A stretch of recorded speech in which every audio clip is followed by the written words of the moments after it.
Dada Si Hao meledak, dia merasa sangat sedih karena tidak bisa melihat mereka untuk terakhir kalinya. Simbol tak berujung bergegas keluar, berubah menjadi pedang abadi yang tak terkalahkan seperti pancaran.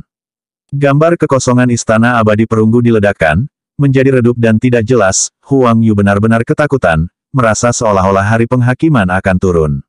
Dia dengan panik mengaktifkan kekuatan magis.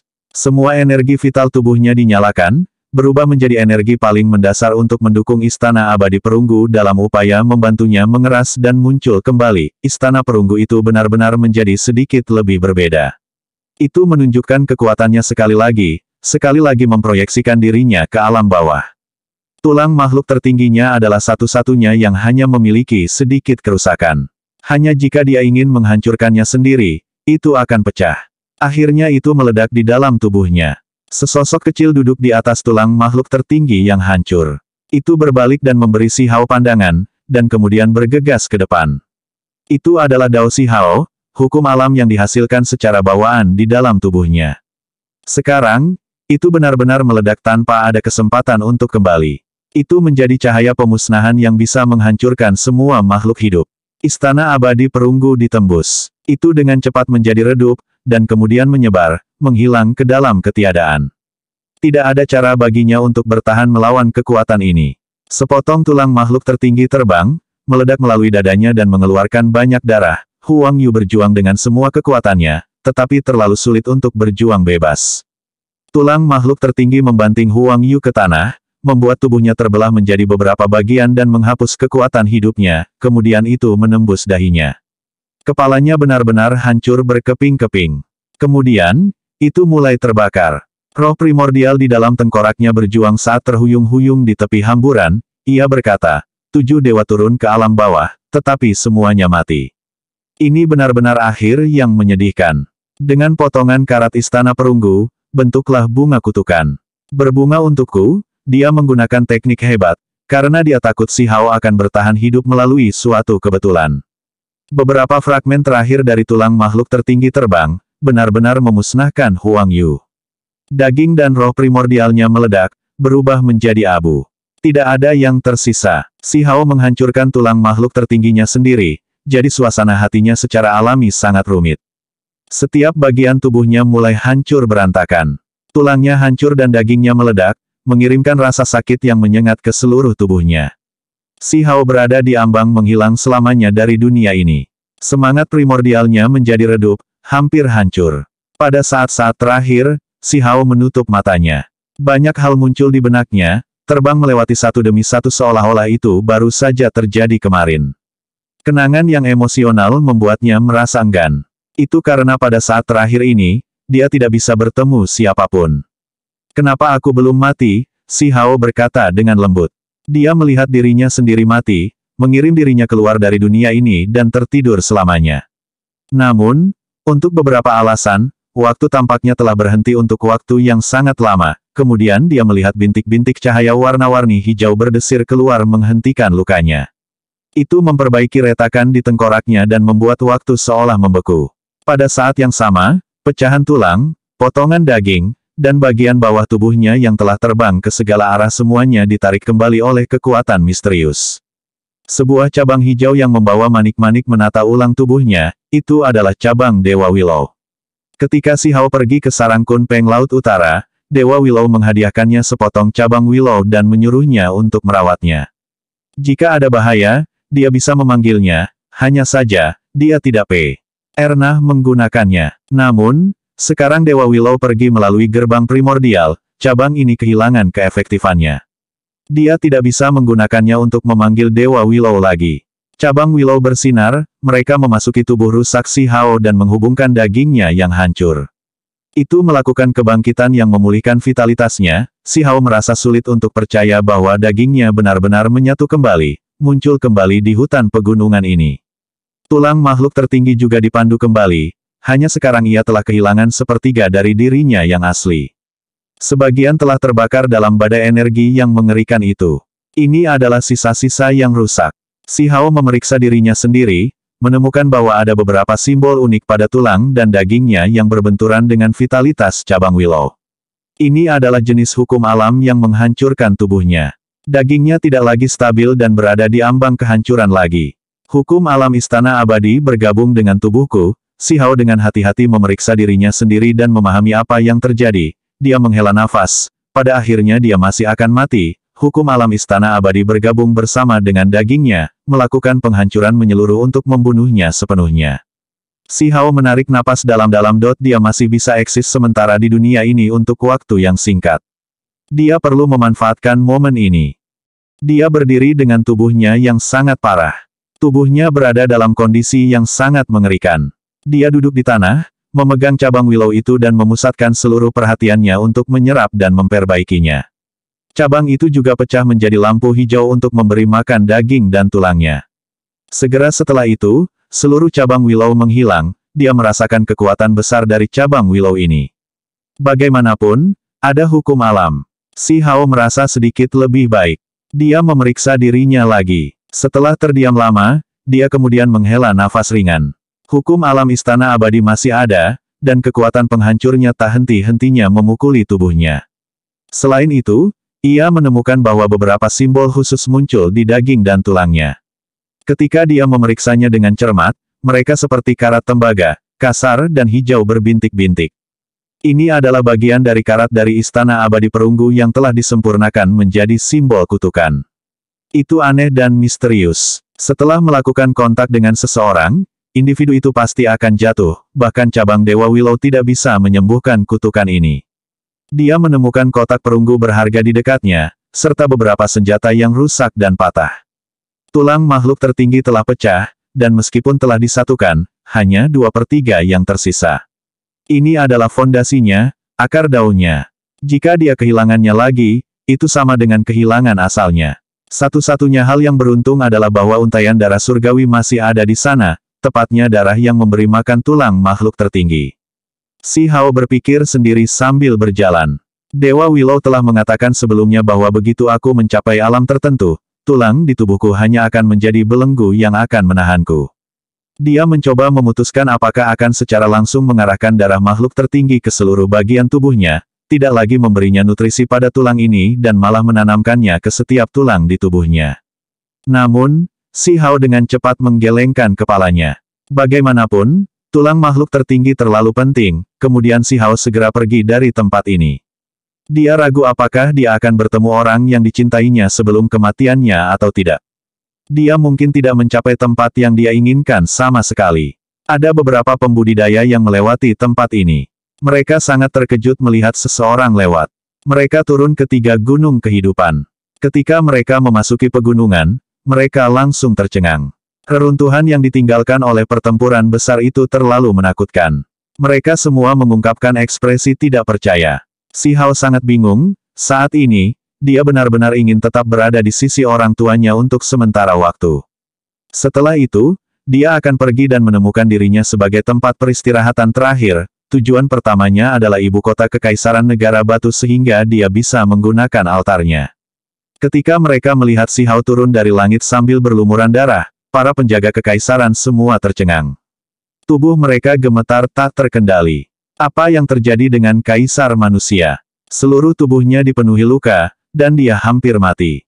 Semua orang berkumpul, memanggil ahli pengobatan untuk merawatnya. Si Hao menjelaskan bahwa dewa terakhir telah ia bunuh, kemudian ia menyerahkan semua artefak negara batu, kemudian ia pergi ke altar. Si Hao merasa sedih. Dia benar-benar ingin melihat orang tuanya, tetapi dia merasa jika dia pergi menemui mereka sekarang, dia hanya akan meninggalkan mereka dengan kesedihan. Namun, dia benar-benar ingin melihat mereka untuk terakhir kalinya, bahkan jika itu hanya sekilas. Aku hanya akan melihat mereka untuk terakhir kalinya dari kejauhan. Saya tidak akan membiarkan mereka melihat saya, dan kemudian saya akan pergi, mencari tempat yang tenang untuk mengubur diri saya sendiri sehingga orang lain tidak akan mengetahui kematian saya. Si Hao berkata dengan emosional, ia juga akan mengunjungi adiknya, dia bisa memberitahu Qin Ha. Oh, mempercayakannya dengan tugas merawat ayah dan ibunya di masa depan. Si Hao tahu bahwa si Ziling dan istrinya berada di wilayah gurun, mencarinya. Mereka pasti belum kembali ke Gunung Abadi. Dia mengaktifkan altar dan bergegas ke lorong sebelum menghilang dari ibu kota Kekaisaran Negara Batu. Berita Si Hao membunuh semua dewa tersebar, itu membuat 8 wilayah gempar dan sangat kagum. Setiap negara gemetar, dan semua pembudidaya mendiskusikan ini dengan sungguh-sungguh. Si Hao tiba di Gunung Abadi, pakar yang melindungi gerbang gunung terkejut melihatnya, kemudian mereka mulai mundur sedikit demi sedikit. Pemuda ini telah meninggalkan Gunung Abadi dengan kesan yang terlalu dalam.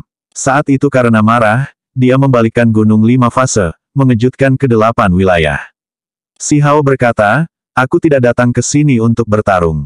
Tolong minta adikku untuk keluar. Aku punya beberapa kata untuk memberitahunya, ada yang tidak beres. Dia tampaknya terluka, dan sangat serius, seseorang berkata dengan suara rendah. Pakar muda itu mengungkapkan ekspresi terkejut. Dia bisa dengan jelas merasakan bahwa aura batu kecil itu lemah. Beberapa orang saling memandang, dan kemudian mereka berjalan maju bersama, melepaskan kekuatan surgawi yang kuat. Meskipun Gunung Abadi telah mengalami bencana, masih ada beberapa ahli tertinggi yang bersembunyi yang masih hidup. Dia terluka. Kita mungkin bisa menyingkirkannya, seseorang berkata menunjukkan ekspresi kegembiraan. Aku sudah mengatakan bahwa aku tidak akan melawan kalian semua. Jangan paksa aku, kata si Hao. Suasana berubah, menjadi sangat tegang. Batu kecil, situasimu tidak terlihat terlalu bagus. Mungkinkah Anda akan mati? Bahkan dalam keadaan seperti itu, kamu ingin melangkahi Gunung Abadiku, niat dingin merembes keluar dari wajah ahli tertinggi itu. Dia berjalan lebih dekat selangkah demi selangkah, memancarkan tekanan kuat dari tubuhnya. Dia tidak menunjukkan sedikit pun niat baik dan siap menyerang kapan saja. Mereka menunjukkan kekuatan mereka untuk menekan si Hao. Bahkan jika aku terluka, aku masih bukan seseorang yang bisa kalian hina. Saya bahkan telah membunuh beberapa dewa, jadi bagaimana saya bisa membiarkan kalian semua bertindak begitu ceroboh, teriak si Hao. Dia dengan paksa menahan rasa sakitnya. Dia mengaktifkan tulang makhluk tertingginya. Sekelompok orang berteriak ketakutan, semuanya ngeri. Mereka langsung menjadi tua yang tak tertahankan. Si Hao mengambil ahli tertinggi itu, dan dengan beberapa kekuatan dari 5 jarinya, dia hampir memelintir lehernya. Darah mengalir keluar, dan dia hampir pingsan di tempat. Si Hao mengirimkan pesan ke dalam, adik laki-laki, keluarlah menemuiku. Wilayah pegunungan naik dan turun. Energi ungu merasuki udara. Gunung Abadi itu hebat dan megah, suara si Hao bergema melalui gunung seperti guntur. Namun, jawaban Qin Hao tidak pernah datang. Di sekitarnya, semua orang mengungkapkan ekspresi terkejut. Mereka tahu bahwa batu kecil itu tidak akan bertahan lebih lama lagi. Dia telah melakukan pertempuran hebat melawan dewa dan membayar harga yang luar biasa, ini hasil pertempuran dengan dewa terakhir. Dan juga karena inilah mereka yakin batu kecil itu tidak akan bisa bertahan lebih lama lagi. Sekelompok orang saling memandang. Mereka diam-diam menyimpan kekuatan. Jika diperlukan, mereka akan bekerja sama untuk melakukan serangan fatal terakhir. Si Hao segera ingin menghancurkan ahli tertinggi yang di tangannya. Kaisar Klan Batu, jangan bertindak terlalu gegabah. Jika ada sesuatu untuk dikatakan, kita bisa mendiskusikannya. Seorang tetua melangkah maju dengan tergesa-gesa, menangkupkan tangannya untuk meminta maaf, memberitahu si Hao untuk tidak mengambil tindakan. Si Hao menyegel ahli tertinggi itu. Adik laki-laki, apakah kamu di sini? Keluarlah agar kita bisa bertemu. Si Hao mentransmisikan suaranya lagi, namun lukanya semakin parah. Qin Hao kemudian muncul dan menatap si Hao. Qin Hao mengerutkan kening dan berkata, apa yang terjadi padamu? Si Hao menekan luka-lukanya dan berkata, suruh mereka semua pergi. Saya punya sesuatu untuk dikatakan kepada Anda. Qin Hao mengangguk dan berkata, ikuti aku ke Gunung Abadi.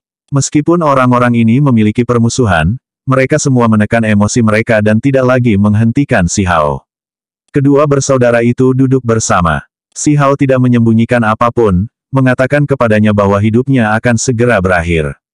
Qin Hao menjadi diam. Kemudian dia berkata, apa yang Anda ingin saya lakukan? Jaga ibu dan ayah. Saya tidak punya orang lain untuk ditanyakan. Ketika si Hao selesai mengucapkan kalimat ini, dia berdiri. Dia sudah lama mengenal adik laki-lakinya ini. Pihak lain tidak pernah suka banyak bicara, jadi dia tidak ingin membuang waktu di sini. Dunia ini begitu besar. Siapa tahu ada beberapa metode kuno yang bisa menyelamatkanmu, kata Qin Hao. Si Hao menatapnya lagi. Qin Hao harus merawat ibu dan ayahnya dengan baik. Jangan khawatir, mereka pasti akan hidup bahagia. Bahkan jika kita memasuki alam yang lebih tinggi, tidak ada yang berani memprovokasi kita, kata Qin Hao. Si Hao merasa agak tenang. Dia ingin pergi ke kejauhan sendirian, dan menemukan tempat yang damai untuk akhirnya mengubur dirinya sendiri. Dia lebih suka meninggalkan orang tuanya dengan kebohongan, membuat mereka berpikir bahwa dia berkultivasi dan pergi sementara. Qin Hao menatapnya tanpa mengatakan apa-apa. Si Hao berjalan keluar dari Gunung Abadi, tidak ada yang menghentikannya, membiarkannya pergi. Di luar gerbang gunung, si Hao tidak tahu kemana harus pergi.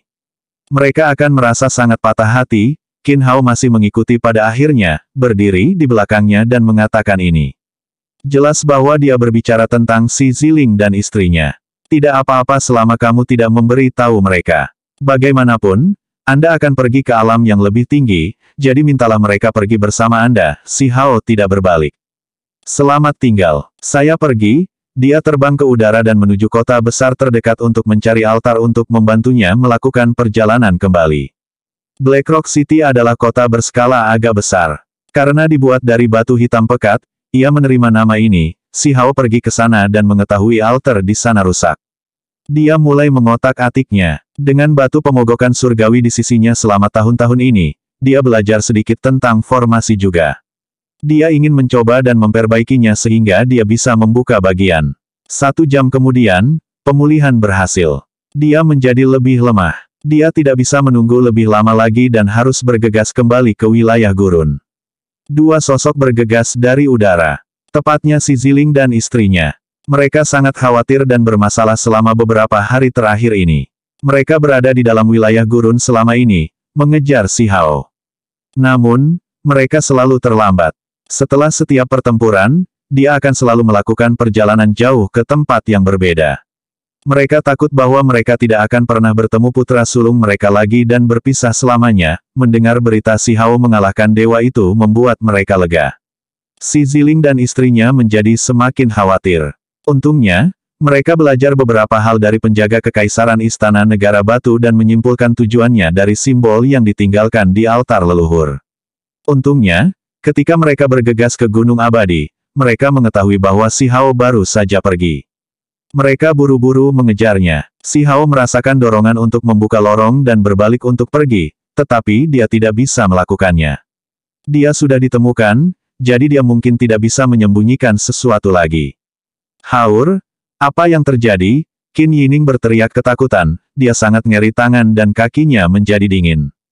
Qin Hao juga mengikuti. Dialah yang memimpin jalan. Ayah, Ibu, Si Hao membuka kata. Dia tersenyum, merasa damai di dalam. Namun, dia merasa agak pusing dan jatuh di atas altar. Cepat-cepat, bawa dia kembali ke Gunung Abadi dan pikirkan Sega. Lah cara yang mungkin. Gunakan semua obat spiritual dan pil suci. Kita harus menyelamatkan Haoer. Si Ziling meraung sambil memeluk Si Hao. Kami sudah kehilangan Haur sekali. Kali ini kita tidak bisa kehilangan dia lagi. Dia harus bertahan. Qin Yining berteriak saat air matanya mengalir. Mereka memeluk Si Hao dan dengan cepat menuju ke Gunung Abadi. Seluruh dunia gempar. Semua orang merasa ini sulit dipercaya. Dia benar-benar berhasil membantai para dewa, memusnahkan ketujuh dewa itu. Ini bahkan lebih konyol daripada legenda. Ini adalah keajaiban, yang tidak mungkin ditiru. Batu kecil itu terlalu mencengangkan. Dia pasti akan menjadi makhluk tertinggi yang tak tertandingi. Masa depannya tidak terbatas, dan prestasinya tidak akan ada habisnya. 8 daerah berada dalam keributan besar. Saat diskusi berlangsung, berita tentang luka serius di tubuhnya juga bocor, membuat banyak orang terkejut. Ini membuat semua orang merasa agak bingung. Mereka tidak tahu harus berkata apa. Banyak warisan semua merasa hormat terhadapnya. Jika dia meninggal, mereka secara alami akan merasa sedih untuknya. Mereka yang dicintai surga mati muda. Dia masih sangat muda dengan bakat alami yang menakjubkan. Bagaimana dia bisa jatuh begitu dini seperti ini? Banyak orang tidak mau percaya ini. Ada beberapa tetua di negara batu yang melakukan segala yang mereka bisa untuk menemukan semua jenis obat-obatan dan metode pengobatan yang berharga. Selama mereka bisa menyelamatkannya, mereka bersedia membayar berapapun harganya. 1 hari 2 malam kemudian, Si Hao terbangun dari komanya. Dia dengan cepat mengerti bahwa setetes cairan emas dari pohon Dewa Matahari yang dia berikan sebelumnya telah digunakan padanya, untuk sementara menyelamatkan hidupnya. Namun, dia masih akan segera mati. Haur, Qin Yining menangis keras. Dia memegang kepalanya dalam pelukan, air mata terus jatuh dari wajahnya. Dari beberapa ahli, dia tidak bisa diselamatkan bahkan jika dewa sejati datang. Kondisi tubuhnya sangat buruk. Dia hanya punya waktu paling lama beberapa hari lagi. Selama 2 hari ini, tidak diketahui berapa banyak ahli obat yang datang. Mereka semua ingin menyelamatkannya, tetapi mereka benar-benar tidak berdaya. Bukannya tidak ada jalan, hanya saja harganya terlalu mahal. Seorang ahli pengobatan tua dan beberapa orang lainnya berbicara dengan Si Ziling dan istrinya setelah mundur. Master obat tua itu menghela nafas. Dia menggelengkan kepalanya. Saya telah mengetahui bahwa putra kedua memiliki tulang abadi yang ditanamkan di dalam dirinya. Mungkin itu bisa menyelamatkan Kaisar Batu, kata Master obat tua. Wajah Qin Yining menjadi pucat. Mangkuk obat di tangannya jatuh ke tanah, mengeluarkan suara retak yang keras dan jelas.